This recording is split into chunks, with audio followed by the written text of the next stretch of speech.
Bien, hoy les voy a hablar sobre el principio de la dignidad humana. Pero la dignidad humana, tal y como se concibe en el artículo primero de la Constitución Nacional, en el artículo primero del Código Penal, en el artículo primero del Código de Procedimiento Penal. La dignidad humana, ese vacilar principio que fue inspiración de la Asamblea Nacional Constituyente del año 1991, al igual que aquellos vacilares principios a la igualdad material, al pluralismo, es un principio que es aplicable no solamente al procesado, sino que he visto cómo también a los abogados defensores este principio no se lo aplica. Nos asiste el derecho fundamental al trato humano, a no ser sometido a tratos crueles, inhumanos o degradantes como abogados defensores penalistas, ¿sí? Digamos, se gesta ya desde el Colegio Colombiano de Abogados Penalistas la defensa de esos derechos fundamentales que le asisten a los abogados defensores.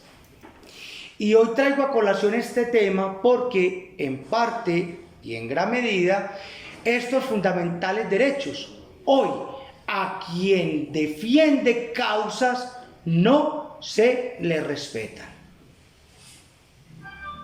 Entonces, hay tratados internacionales, convenios internacionales que dicen que al procesado se le tienen que respetar, en principio y sobre cualquier cosa, el derecho basilar y fundamental a la dignidad humana.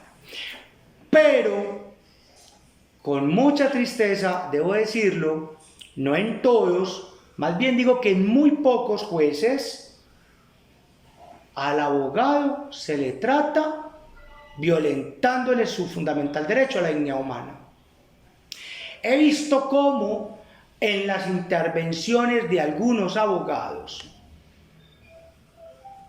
en sala de audiencias, otros intervinientes u otras partes se burlan, se ridiculizan, se burlan de las intervenciones de los abogados, a lo cual algunos jueces ni se inmutan, nos llaman al respeto, a la cordura, al orden, a la altura de una audiencia, porque cuando un abogado defensor, en su intervención legítima a la defensa, promoviendo recursos, haciendo alegatos, y se ríen en sala de audiencias. Ahora, cuando hay abogados, no con mucha experiencia, y de pronto pueden equivocarse, se burlan de esos abogados, lo cual es inaceptable, lo cual no es de buen recibo.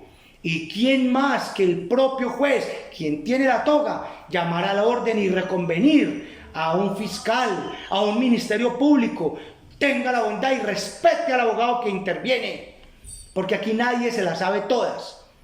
Y eso me parece una situación que en los jueces falta más carácter para que ese abogado no haya ningún tipo de burlas. He visto también cómo, desafortunadamente, al abogado al momento de la presentación siempre le exigen su identificación, porque aquel principio del 93 de la Constitución que dice que la buena fe se presume, en el abogado no, en el abogado defensor no. A un fiscal no le piden que se presente, a un ministerio público no le dicen que se identifique, a un defensor de familia no le piden que se identifique, a un defensor de víctimas no le piden que se identifique, a un fiscal no le piden que se identifique, al abogado le obligan a sacar su cédula, hasta registros civiles de nacimiento, pasaporte, cédula de ciudadanía. ¿Usted quién es? Como si un abogado fuera un impostor. Uno se presenta con su cédula y su tarjeta profesional, pero no, usted tiene que pararse, ir hasta allá y decir, mire que sí soy yo. Eso es un trato inhumano, porque se puede pensar que otra persona es un impostor. Y en Bogotá pasó con una libertad recientemente, donde un fiscal simuló serlo, sin serlo, y recordó y logró la libertad de unas personas. Y ese caso pasó, fue muy nombrado. Pero el abogado sí se tiene que identificar. No lo miden con el mismo rasero. Cuando vamos a otro escenario, la iniciación de las audiencias. Si el abogado defensor llega 2, 3 minutos antes, instalan audiencia. El juez exhorta de las partes, manda un mensaje incendiario donde a todas las partes las exhorta. ¿Cómo le parece que nos dejan acá esperando? ¿Qué opinan al respecto? Claro, la respuesta que se espera es: láncelo a la sala disciplinaria por irresponsable, sin darle la oportunidad de defenderse, de decir qué le pasó, si fue que le amaneció enfermo un hijo, si tiene la esposa grave, si tiene a su mamá en una clínica, si se accidentó, si fue que amaneció enfermo el abogado. Sin mayor consideración, lo mandan para la sala, sin la posibilidad de defenderlo. Eso cuando han esperado 3 minutos. Pero cuando la fiscalía llega tarde 1 hora o 2 horas, no pasa nada, no lo requieren, no exhortan a las demás partes. Hay veces la fiscalía ni se excusa o se presenta de manera tardía y no pasa absolutamente nada. La judicatura, no hay un reproche por parte de la judicatura. Complacencia inaceptable. No lo mandan a requerir, no lo mandan a pedir prueba sumaria, pero a la defensa, cuando es medio benévolo el juez, dice: ¿qué prueba me puede traer? Eso es inaceptable. Eso es ridículo. Cuando va a empezar una audiencia, antes de la misma, le abren las puertas del despacho y le dan un escritorio para que prepare la audiencia, le sirven un tinto. Intercambia a veces conversaciones con el juez. Al mediodía, cuando es la hora de almuerzo, jueces y fiscales se sientan a almorzar juntos, lo que es prohibido y vedado por el Código de Procedimiento Penal. Y cuando termina la audiencia, también dentro del mismo despacho de la judicatura, conversaciones entre algunos jueces. Y eso es prohibido y es inaceptable y deja mucho que desear. Clientes míos me han dicho: ¿y por qué esa conversación así entre ellos cuando está el que decide y está el que acusa? El abogado, por respeto, no se le puede arrimar al juez. ¿Que es suspicaz? Quizás lo sea, pero a todos con el mismo rasero.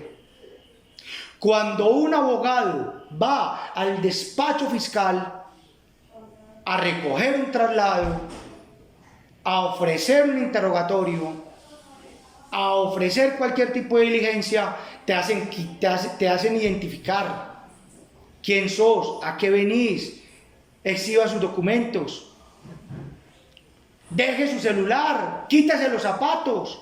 Eso es un trato cruel, inhumano y degradante, porque el abogado no es un delincuente. El abogado no se va a inmolar con una bomba para explotarse adentro del despacho fiscal. ¿Qué tal donde una fiscal, como ha pasado, que vienen a mi despacho, le haga quitar los zapatos a la entrada, le retenga su celular, que es un objeto personal?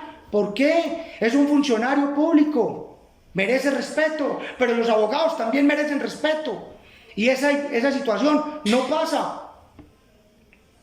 Entonces es un llamado y vamos a empezar a construir,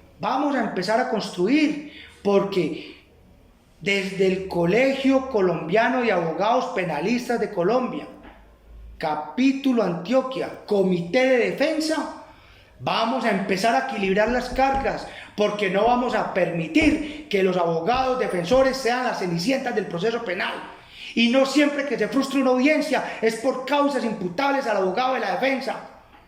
Y cuando otro sujeto procesal, parte o interviniente, llegue tarde o no llegue, respete también los tiempos de la administración de justicia y se le reconvenga en las mismas formas y en la misma medida en como se hace con los abogados penalistas defensores. Ese es un llamado de atención que hago para que todos nos unamos y hagamos eco a las ignominias, vejámenes y a las arbitrariedades que de algunos jueces o de algunos fiscales temerarios que violentan los tiempos de administración de justicia, soslayan los principios de celeridad y economía procesal, cuando lo violentan no pasa nada, pero si al abogado se le va un minuto, se lo cobran y con creces, con amenazas y con denuncias, lo cual no puede seguir pasando. Muchas gracias.